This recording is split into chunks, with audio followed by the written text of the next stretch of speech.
Welcome to Tidbit Talkin. Have some ideas about a fictional thing, each one featuring different levels of seriousness. Spoilers, here we go.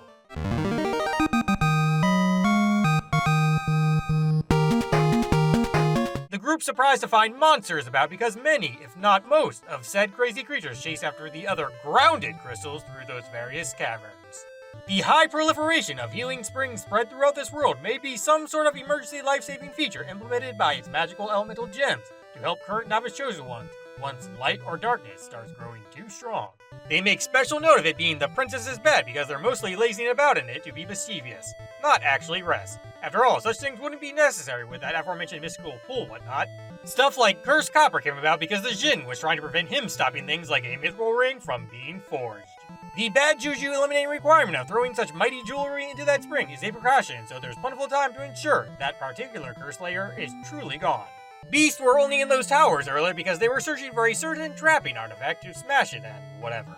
Recently mentioned intangibility bringing executive demon guy employed monsters weak against fire because dude didn't want any minions to be capable of overthrowing him easily. Witnessing Bahamut soaring through the skies may have inspired this Sid to develop airships. Oh, and divine dragon dudes testing everybody when they are too weak for anything but running to make sure the heroes aren't stupid enough to completely eliminate whatever force is currently too mighty, shadows or brightness. Journey beginning, 4 plucky pick people are strong enough to force open microscopic gnome doors even when shrunk by magic. Tiny Team perceives those little wall cracks they can crawl through in Nepo Temple as stairs, hence being able to easily return from a hole. Initially, Desh didn't remember enough to undo that damage to the reactor, but didn't know it had something to do with ancient power within him, and thus he threw his whole self into it because he couldn't think of anything else.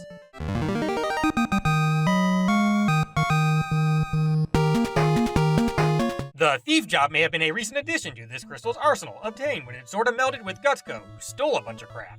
Floaty boat craftsman extraordinaire can't remember how to modify the Enterprise to land on ground because he's worried his wife will relapse into fatal sickness hoopla.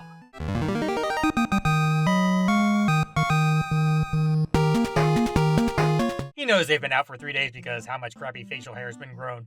They thought the legendary heroes had to be older folks because youths would have been around long enough to have stories made about them. In other words, these fellas believed it was all just hyperbole about their past exploits rather than an ancient prophecy being talked about.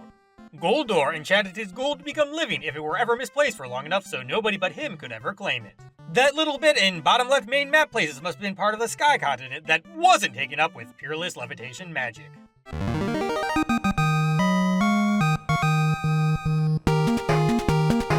Titan was summoned by Zan to create the earthquakes that briefly sunk most life-enabling dirt piles. It's all some malarkey about mocking reality-enabling artifacts by misusing the wacky jobs they create. Certain clones were also born via corrupt conjuring crap. Captain Short Lifespan may have been doing this in a bid to regain his immortality, either by body-hopping or organ-harvesting junk. Commander Handsome Amnesiac remembered all his skills right before he would have been consumed by the furnace and thus could avoid getting all toasty and what have you. Delightful Dark Doodads grant no new rules because they're already empowering their chosen warriors. On that note, every shady savior is similarly garbed because they're using the same OP class equivalent of Light Sage or Ninja.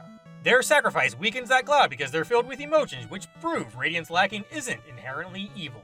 Particle Beam is it taking advantage of the power to undo existence by rewriting the rules so matter can be destroyed, not just changed. The crystals of this world manifested from power within its people's hopes. This phenomenon would have first been witnessed when early societies stood up against natural disasters before super ones started coming about.